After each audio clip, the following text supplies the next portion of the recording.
राधे राधे। कैसा मेरा परिवार स्वस्थ होगा, सुखी होगा, आशा करती हूँ परम मंगल कामना के साथ। तो बात करते हैं अब वैशाख मास में गौ माता की कहानी की। जो गौ माता की कहानी कही जाती है, एक नगर था। एक नगर में एक सेठ सेठानी रहते थे, जो कि बहुत ही धनवान थे। पूरे राज्य में उनका ही बोलबाला था और हर शख्स को वो अपने धन धान से भरपूर रखते थे। उनकी कोई बुराई नहीं करता था। अब एक दिन सेठ ने घर जाके अपनी रानी से कहा कि हमारा तो कोई हमारे जाने के बाद उत्तराधिकारी ही नहीं है, हमारा तर्पण कैसे होगा। तो रानी ने कहा अब आप जाइएगा, अब मुझे एक गाय ला दीजिएगा। सेठ ने हाँ कह दी। अब सेठ काम काज के साथ भूल गए। सेठ ने कहा कि क्या। सेठानी ने सेठ से कहा आप मेरे लिए गाय लाए। सेठ ने कहा मैं ला दूंगा। अब सेठ के रोज रोज कहने पर सेठानी ने सोचा कि ये तो मुझे ऐसे ही कहते रहेंगे। सेठानी ने बाजार को गई और सुनार से जाके उन्होंने एक चांदी की गाय ले आई। लाके उन्होंने गाय की रोज सेवा की और उनका पूजन किया। कथा कही, रोज सुबह शाम मीठे पकवान बनाती, अच्छे अच्छे सुबह शाम गौ माता को भोग लगाती, कहानी कहा करती और सुबह के समय वे जाके गाँव को खिलाए आती। और जब ऐसा करते करते उन्हें एक साल व्यतीत हो गया। एक साल व्यतीत होने पर गाय माता का उद्यापन का समय आया।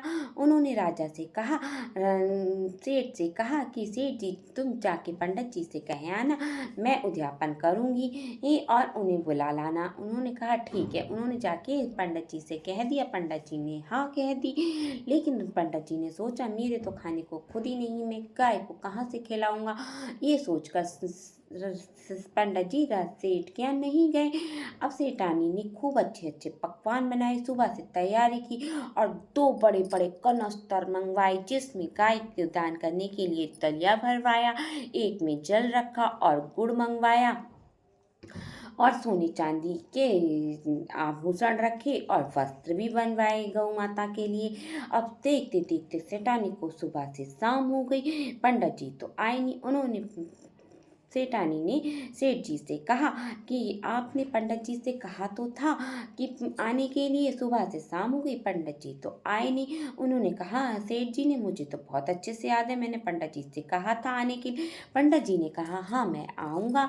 तो उन्होंने कहा राजा सेठ जी ने अपने मंत्री से जाके जरा नौकरों से कि तुम देख के तो आओ पंडित जी क्यों नहीं आए। मंत्री जब सेठ जी के पंडित जी के यहाँ गए, पंडित जी ने से जाकर कहा क्यों पंडित जी तुम उनके यहाँ आए नहीं, सेठ जी क्या क्यों अपना नुकसान करते हो। हमारी सेठानी ने तो आपके लिए गौ चांदी की गाय मंगवाई है, उसके लिए बहुत सारे जेवर और कपड़े बनवाए हैं और देने के लिए अनधन के दो कनस्तर भी भरवाए हैं। और पंडित जी तो बहुत खुश हुए। जल्दी से तैयार होके उनके नौकर के संग, मंत्री के संग उनके घर चले गए। जाकर के उन्होंने भोजन इत्यादि किया और गौ माता को दान में लिया। वो बहुत खुश हो गए। उन्होंने जाकर के सेठ रानी को आशीर्वाद दिया कि तुम बहुत अपने जीवन में तरक्की करो और अगले जन्म में तुम्हें इन सब सुख प्राप्त हो। अब देखते देखते सेठ सेठानी की एक दिन मृत्यु हो गई। अब मृत्यु होने के बाद, मरने के बाद उनके लिए वैतरणी नदी आई पार करने के लिए। वैतरणी नदी पार करने के लिए आए तो सेठानी ने गौ माता का ध्यान करा और सेठ जी से कहा कि आप इस उनकी पूछ पकड़ लीजिए। इस सेठ सेठानी ने गौ माता की पूछ पकड़ी। गौ माता ने उस वैतरणी नदी से उन्हें पार कर दिया। जब वो अच्छी तरीके से पार हो गए तो सेठ जी ने सेठानी से पूछा ये तुमने कब किया। तो उन्होंने सारी बात बता दी। मैंने आपसे गौ माता लाने के लिए कहा था, आप लाए नहीं। मैंने चांदी की गौ माता मंगवा के उनको दान कर दिया था, ये उसी का फल है। तो आपने गौ माता को पूरे जीवन में एक बार पूछ के उन्हें दान जरूर करना चाहिए हर शख्स को। तो प्रेम से बोलिए गौ माता की जय, बैसाख के ठाकुर की जय, मधुसूदन भगवान की जय। आपको मेरी वीडियो अच्छी लगी हो और कहानी थोड़ी सी भी अच्छी लगी हो तो इसे लाइक एंड शेयर सब्सक्राइब जरूर करें और बेल आइकन को प्रेस करें ताकि आपको आने वाली नोटिफिकेशन समय पर मिले।